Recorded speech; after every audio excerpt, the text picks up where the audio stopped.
Hi வீப்ளே trending நேயர்கள் எல்லாருக்குமே வணக்கம். நான் இசக். இன்னைக்கு வலைப்பேச்சு சந்திரன் அவர்கள் போன வாரங்களில் ஒவ்வொரு விஷயங்களும் ரொம்ப புதுசாக பேசுனதை காட்டிலும் இந்த வாரம் நிறைய பிரச்சனைகள் இல்லை, அந்த பிரச்சனைகளுக்குள்ள நடந்த விஷயங்கள் இவ்வளோதான் தெளிவான விஷயங்கள்ன்றதை புரிய வைக்கிறதுக்காக வந்திருக்காரு. வாங்க அவர்கிட்ட கேட்டு தெரிஞ்சுக்கலாம்.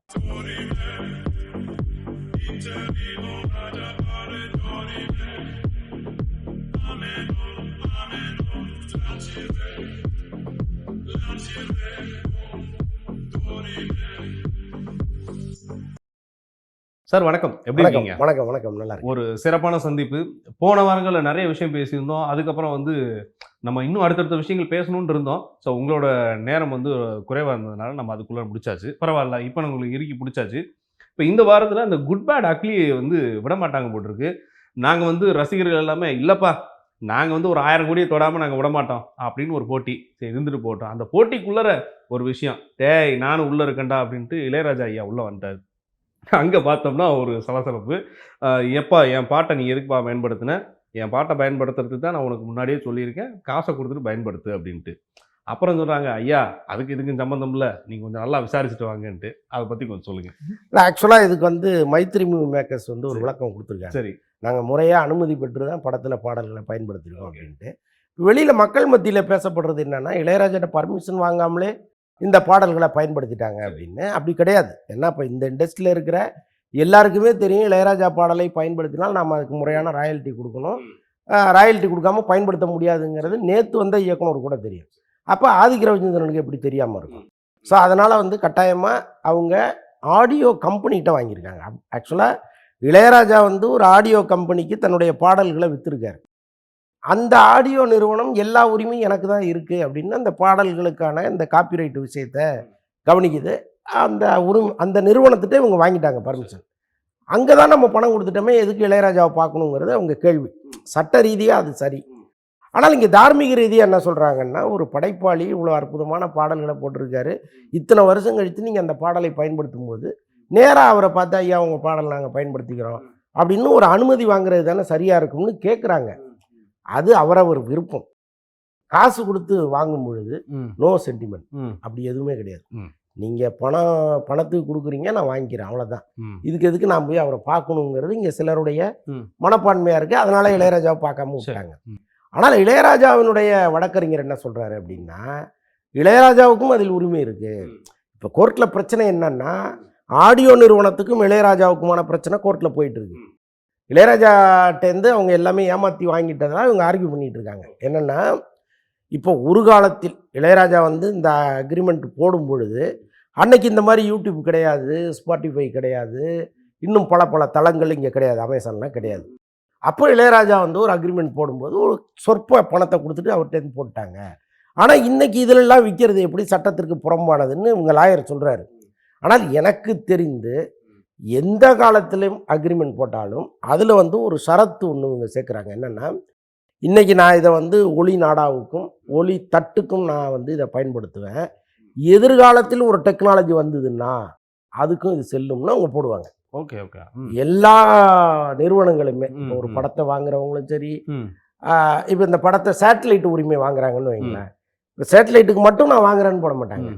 எதிர்காலத்தில் வேறு ஏதாவது ஒரு சேட்டலைட் இல்லாமல் ஒன்று வருதுன்னு வைங்களேன், செவ்வாய் கிரகத்தில் படம் போடலான்னு வந்துருச்சுன்னு வைங்க, அதுக்கும் நான் சேர்த்து தான் இதை வாங்குறேன்னு ஒரு காலம் சேர்த்துருப்பாங்க. அதில் 10 பக்கம் 20 பக்கம் கொடுக்கும்போது இதில் ஒரு பொடி எழுத்தாக இருக்கும், உங்களால் தெரியவே தெரியாது. நாளைக்கு கோர்ட்டுக்கு போகும்போது எடுத்து காமிப்போம், அதை பார்த்தீங்களா நான் வாங்கியிருக்கேன் அப்படின்னு. ஆமாம் ஆமாம். ஸோ அப்படி ஏதோ இளையராஜாட்டா வாங்கியிருக்காங்க.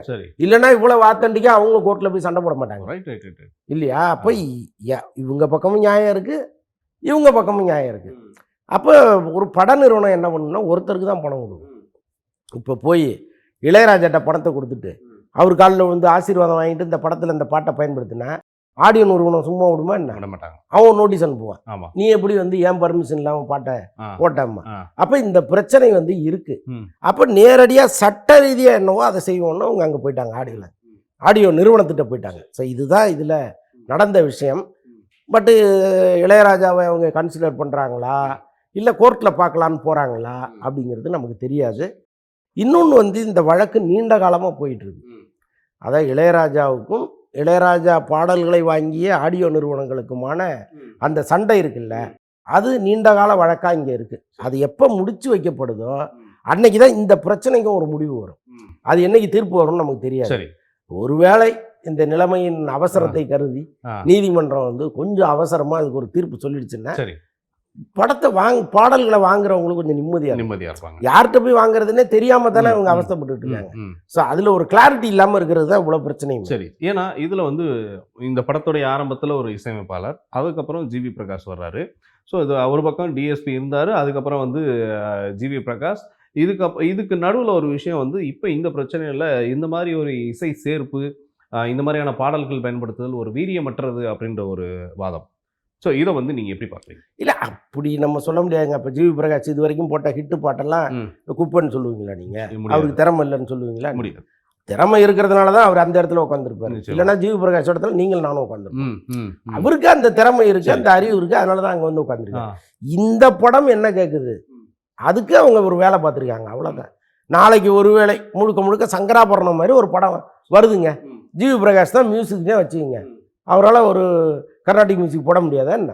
தாராளமா. அதெல்லாம் கற்றுக்கிட்டு தானே அங்கே வந்து உட்காந்துருக்காரு. அப்போ ஒரே அடியா அவருக்கு அறிவு கிடையாது. ம். அவருக்கு இந்த எப்படி இதை ஒத்துக்கிட்டாரு அவரு, ஆ. இளையராஜா பாட்டை எப்படி உள்ள கொண்டு வரதுக்கு அவர் அனுமதிச்சாரு, ஆ. அவருக்கு பாட்டு போடுற அளவுக்கு கெப்பாசிட்டி கிடையாது. இவ்வளவும் பேசுறாங்க. எப்படி இப்படி முட்டாள்தனமா பேச முடியுதுன்னு எனக்கு புரியவே இல்லை. நீங்கள் இதே ஜிவி பிரகாஷ் எவ்வளவு பாடல்களை போட்டிருக்காருங்க. இன்னைக்கும் மெலடி மன்னன் வந்து ஜிவி பிரகாஷ் இல்லையா? உங்களுக்கு அனிருத்தெல்லாம் வந்து ஒரே இறைச்சலும் கூச்சலுமா இருக்கிற இடத்துல என் பாடல்களில் கட்டாயமாக ஒரு மெலடி இருக்கும், எல்லா படத்துலையும் போட்டுட்டு இருக்காருல்ல. அப்போ நீங்கள் அவரை பாராட்ட தானே செய்யணும். இளையராஜா விஷயத்தில் டைரக்டர் ஒரு முடிவு எடுக்கிறாரு, அதுக்கு இவர் என்ன பண்ணுவார்? ரைட். இந்த படத்துக்கு 2 பாட்டு வேணுங்க உங்கள்கிட்ட இருந்து, ம். மிச்ச பாட்டை நான் இளையராஜா பாட்டை எடுத்துக்கிறேன்னா மியூசிக் டைரக்டராக நீங்கள் என்ன பண்ண முடியும்? முடியாதுங்க, நான் ஒத்துக்க முடியாது, நான் சொல்ல முடியும். கதைக்கு அது தேவைப்படுதுங்கிறாரு அவர் சரி. சரி. டைரக்டர். ஓகே. அப்போ ஒரு இசையமைப்பாளர் எந்த லிமிட்டோட நிற்கணுமோ அந்த லிமிட்டோட ஜிவி பிரகாஷ் நிற்கிறாரு, அவ்வளோதானே. ஓகே. ஓகே. இதுல வந்து அவருக்கு திறமை கிடையாது, அறிவு கிடையாதுன்னு ஒரு கூட்டம் பேசி. சார் இவ்வளோ விஷயமும் ஒரு பக்கம் சரி ரைட். இப்போ இளையராஜா ஐயாவோட இவ்வளோ விஷயங்கள், ஒரு சந்திப்பு, அந்த சந்திப்புக்கு நடுவில் இவ்வளோ விஷயங்கள் எனக்கு வேணுன்றாரு. ஸோ அது வந்து அந்த நிறுவனத்துக்கான பிரச்சனை. சார் அவங்க நடுவில் பேசிக்கிட்டோம். பட் இதில் ரசிகர்கள் திரும்பி உள்ளே வராங்க படம் பார்த்துட்டு. அதாவது வந்து ஃபர்ஸ்ட் டே ஃபர்ஸ்ட் ஷோ பார்த்த ஒரு ஆடியன்ஸு, அடுத்து ஒரு 2-3 நாள் கழித்து ஒரு ஃபேமிலி ஆடியன்ஸு, திருப்பி என்ன பண்ணுறாங்க, அதே எஃப்டிஎஃப்எஸ் பார்த்த டீமே உள்ளே வராங்க. சார் எங்களுக்கான அந்த படத்தை நாங்கள் ஃபஸ்ட்டு பார்க்கும்போது என்ஜாய் பண்ணோம், திருப்பி கொஞ்சம் யோசித்து பார்த்தம்போது நிறையா பாட்டு பழைய பாட்டாக போட்டு ஃபில் பண்ணியிருக்காங்க, கதை எங்கே போகுதுன்னு எங்களுக்கு திருப்பி தெரியல, நாங்கள் ரசிச்சிட்டோம், திருப்பி அந்த படத்தை பார்க்கும்போது எங்களால் அதை ஜீர்ணிக்க முடியல அப்படின்றாங்க. அதை பற்றி சொல்லுங்கள். இல்லை ஆக்சுவலாங்க ஒவ்வொரு படமும் ஒரு மாதிரி இருக்குது. சரி. இப்போ இது வந்து ஒரு புது முயற்சியை ஆதிக்க ரவிச்சந்திரன் உருவாக்கியிருக்காருன்னு தான் எனக்கு தோணுது. ஓகே. ஏன்னா இவ்வளோ பெரிய ஒரு ரசிகர் கூட்டத்தை வைத்திருக்கிற ஒரு நடிகர், அவருக்கான ரசிகர்களை முதல்ல சாட்டிஸ்ஃபை பண்ணிட்டா போதும், இதை தாண்டி நான் யோசிக்க வேண்டிய அவசியம் இல்லைன்னு ஒரு படம் அவர் எடுக்கிறார். இதே வந்து ரொம்ப அழுத்தமாக பாசமலர் மாதிரி ஒரு பாகப்பிரிவினை மாதிரி ஒரு படம் எடுத்தே நீங்கள் ஆகணும், இந்தாங்க பணம், இந்த படம் ஓடுதோ ஓடலையோ நீங்கள் எனக்கு எடுத்து கொடுங்கன்னா முடியாதவர் அவர். தாராளம் எடுத்து இல்லையா? அப்போ அவர் என்ன நினைக்கிறாரு, ஒரு நிறுவனம் ஒரு 300 கோடி இங்கே வந்து இன்வெஸ்ட் பண்ணுது, அந்த 300 கோடியை எடுத்து தர்றதுக்கு என்னென்ன வேலை உண்டோ அதை நம்ம ரைட். ஏன் விடாமுயற்சியில் இவ்வளோ கலெக்ஷன் இல்லை? துணிவே 125 கோடி தாங்க தமிழ்நாடு தியேட்டருக்கு மொத்த கலெக்ஷனு. இந்த படம் 4வது நாள் 100 கோடியை கிராஸ் பண்ணிடுச்சு, 250 கோடி போகுன்றாங்க. அப்போ அஜித் படம் வரிசையிலேயே அதிக கலெக்ஷன் இந்த படத்துக்கு தான். அப்போ இவர் எடுக்கிற ஃபார்முலா ஒர்க் அவுட் ஆகுது இல்லை? அப்போ ஏன் அதை நம்ம குறை சொல்கிறோம்? ஒரு படத்தில் ஒரு படம் இப்படி தான் ஆரம்பிக்கணும், இப்படி தான் போகணும், இன்ட்ரோல் பிளாக் இப்படி தான் இருக்கணும், முடிவு இப்படி தான் இருக்கணும்னு தீர்மானிக்கிறதுக்கு நம்ம யார்? அவர் ஒரு கதையை கொடுத்துருக்கிறாரு, பிடிச்சா பாருங்க, பிடிக்கலன்னா போங்க. பிடிக்கிறவன் பார்க்குறான்ல, ஒரு கூட்டம் பார்க்குது இல்லை, வெற்றியடை வச்சுட்டாங்கல்ல, அப்புறம் என்ன பேச்சுங்கிறேன்னா அந்த படம் ஓடலன்னா உட்காந்து நம்ம 2 பேரும் பேசலாம். ஓகே. ஏன் ஓடாமல் போச்சு, இந்த டைரக்டருக்கு அறிவு இல்லை, இப்படி ஒரு படத்தை எடுத்தால் அப்படியா ஓடும் அப்படின்னு நம்ம பேசலாம். ஓடிடுச்சு இல்லை, ரசிகர்கள் ரசிச்சுட்டாங்க. ஒரு தரப்பு ரசிச்சிடுச்சுங்க, ஒரு தரப்பு ரசிக்கல. ரசிக்காதவங்க வந்து இன்னொரு நல்ல படத்தை எங்கேயாவது போவாங்க, ஒரு அசுரன் மாதிரியோ, ஒரு எவ்வளோ படங்கள், மாரி செல்வராஜ் படம் வருது, பாரஞ்சித் படம் வருது, வெற்றிமாறன் படம் வருது, அவங்க போய் அதெல்லாம் பார்த்துக்கிட்டோம். எங்களுக்கு என்டர்டெயின்மெண்ட்டியா என்ன நடக்குதுன்னே தெரியல, ஆனால் நான் ரசித்தேன் அப்படின்னு சொல்கிற மாதிரி ஒரு படத்தை எடுத்திருக்காருல்ல, பார்த்துட்டு போங்க, அவ்வளோதானே. ரைட். சார் நீங்கள் இந்த மாநகரம் படத்தை பற்றி சொல்லும்போது ஒரு விஷயம் ஞாபகம் வந்தது. அந்த படத்தில் நடித்த ஸ்ரீ இப்போ கடந்த ஒரு வாரம் பார்த்தீங்கன்னா அவருடைய சோஷியல் மீடியாவில் அவருடைய ஃபோட்டோ பார்த்தீங்கன்னா ரொம்ப வித்தியாசமான, என்னடா இப்படி இருந்த மனுஷன் இப்படி ஆயிட்டாரு. அவர பத்தி சில இயக்குனர்கள்லாம் பேசும்போது, அங்க என்ன நடந்துச்சு அப்படின்ற ஒரு பயம் தான் இருக்கு. அங்க ம். என்ன நடந்தது? ஒருவேளை படத்துக்காக அவர் வந்து தன்னைத்தானே மாற்றிக்கிட்டாரா? என்ன? இல்ல அவருக்கு ஏதோ ஒரு விபரீத பிரச்சனை வந்திருக்கிறதா சரி. சொல்றாங்க. இந்த காதில் ஒரு குரல் கேட்குது. ம். அந்த குரல் சொல்றத அவர் செய்றாரு ம். அப்படின்னு அவருடைய நண்பர்கள் எல்லாமே ஓகே. சொல்றாங்க. இப்ப அதற்கான ட்ரீட்மெண்ட் குடுக்கணும்னா, அவரு அவைலபிளா இருக்கணும். ம். அவர் எங்க இருக்காருன்னே தெரியல. ஓகே. அவர் வந்து வட மாநிலத்திலே ஏதோ ஒரு ஊர் சொல்றாங்க. அங்க இருக்காரு. நாங்க லொகேஷன கண்டுபிடிச்சிட்டோம். ம். அவர மீட்டு கொண்டு வர்றது தான் இப்ப அடுத்த பணின்னு அவங்களுடைய ம். நண்பர்கள் எல்லாமே சொல்றாங்க. நிச்சயமா நண்பர்கள் இல்லாத வாழ்க்கை நரகம்ங்கிறது வந்து எல்லாருமே புரிஞ்சுக்கணும். ஏன்னா, இப்ப இந்த நண்பர் வட்டாரம் எடுக்கிறது தான் ம். ஸ்ரீய வந்து மாத்த போகுது. ம். அவங்க எல்லாருமே அடடா! இப்படி ஆயிட்டானா? ம். ஐய்யயோ! அப்படின்னு போயிருந்தாங்கன்னு வைங்களேன். ம். அவர் இன்னும் வந்து அதில இன்னும் ரொம்ப மோசமா தான் போயிருக்கணும். பட் இங்க பல பேர் அவரை வைத்து படம் எடுத்தவர்கள் தேடுறாங்க. லோகேஷ் கனகராஜ் தொடர்ந்து அவருக்கு ஃபோன் பண்ணிட்டே இருக்காரு. அவர் குடும்பத்தை சேர்ந்தவர்கள் ஃபோன் பண்ணிட்டே இருக்காங்க. அவர் எடுக்கல. ஓகே. ஆனால் இவர் எங்க இருக்காருன்னு தேடி கண்டுபிடிச்சு போனது இந்த ஃப்ரெண்ட்ஸ் கூட்டம் தான். அவருடைய பழைய நண்பர்கள் ஒரு 4 பேர் தீவிர முயற்சி எடுத்து போய் கண்டுபிடிச்சிட்டாங்க. ம். மீட்டு கொண்டு வர்றது தான் பொறுப்பு. எந்த இடம்னு நாங்க இப்ப சொல்ல மாட்டோம்னு அவங்க ஒரு தோழி ஒருத்தவங்க சொல்றாங்க. நிஜமா நல்ல பண்பு இது. ஏன்னா நண்பன் எப்படி போனா எனக்கு என்னன்னு போகாம, இந்த நேரத்துல மீட்கணுங்கிறது நினைச்சதே பெரிய விஷயம். அவர் வந்த பிறகு அவருக்கான ட்ரீட்மெண்ட்லாம் கொடுத்தா அவர் சரியாயிருவாருன்னு நான் நம்புறேன். பட் நிறைய பிரச்சனைகளை சொல்றாங்க. அவர் குறித்து பேசும்பொழுது அவர் அப்படி ஆயிட்டாரு, இப்படி ஆயிட்டாரு, அவர் லேடி பாய் ஆயிட்டாரு அப்படின்லாம் சொல்றாங்க. அவர் பேங்காக்லேருந்து அவருக்கு தொடர்புகள் இருக்கு அப்படின்லாம் என்னென்னவோ நிறைய இங்கே கதைகள் அளக்கப்படுது. அதில் பாதி உண்மையாக இருக்கலாம், பாதி பொய்யா இருக்கலாம், நமக்கு தெரியல. பட்டு அவர் இங்கே சென்னை வந்து ரெக்கவர் ஆன பிறகு இந்த ஃபிலிம் இண்டஸ்ட்ரி கைவிடக்கூடாது. ஏன்னா இப்போ அவர் அவ்வளோ பெரிய மனநோய்க்கு ஆளானதே இவங்களால தான். இவங்களாலன்னா பட வாய்ப்புகள் அமையாமல், இப்போ ஒரு ஒரு நடிகனுக்கு வாய்ப்புகள் அமைவதும் அமையாமல் போவதும் அவரவர் தனிப்பட்ட குணத்தை பொறுத்து இருக்கு. நான் வீட்டுக்குள்ளே இருப்பேன், எனக்கு வாய்ப்புகள் வீடு தேடி வரும்னா யாருக்கும் வராது. நீங்கள் அந்த ஸ்டேஜுக்கு வந்தால் வரும். அது வரைக்கும் அந்த போராட்டம் தான். பட் அதெல்லாம் வந்து ஸ்ரீ என்ன பண்ணாருன்னு நம்மளால் புரிஞ்சுக்க முடியல. நீங்கள் அன்னைக்கு வந்து ஒரு படம் மாநகரம், இத்தனைக்கும் அவர் நடித்த எல்லா படங்களுமே ஹிட்டு படம் கொடுத்த ஒரு ஹீரோ காணா போனது இப்போ தான். பாருங்க, டைரக்டர் நல்ல பேர் எடுத்தாங்க, ஓகே, நல்ல ரோல் இவரு கொடுத்தாங்க, எல்லா படமும் ஓடிச்சு. நீங்கள் அதை வச்சுக்கிட்டு படியேறி மேலே வரணும்ல. இவருக்கு உள்ளபடியே உள்குள்ள வந்து ஒரு ஒரு இன்ஃபீரியாரிட்டி காம்ப்ளெக்ஸ் இருக்கு. யாரோடையும் பழகிறது இல்லை, ஃப்ரீக்வெண்ட்டாக பேசுறது இல்லை, எல்லா அழைப்புகளும் வீடு தேடி வரும்னு நினச்சி இருக்கிறது. ஸோ இதெல்லாம் சேர்ந்து ஒரு டோட்டலாக ஒன்றும் இல்லாமல் ஆக்கிருச்சு. இதில் நிறைய சொல்கிறாங்க, இவருக்கு வந்த வாய்ப்பை வேறொரு நடிகர் தட்டி பறிச்சிட்டாரு. சினிமான்னா அதெல்லாம் இருக்கும். ஆமாம், போட்டி தான். சினிமா போட்டி கிடையாது, துரோகம். ஓகே, துரோகம், பொறாமை, ஏமாத்துறது, வஞ்சகம், சூழ்ச்சி அவ்வளவும் நிறைந்த இடம் சினிமா தான். அரசியலில் கூட அவ்வளோ கிடையாது, இங்கே அவ்வளோ இருக்கும்.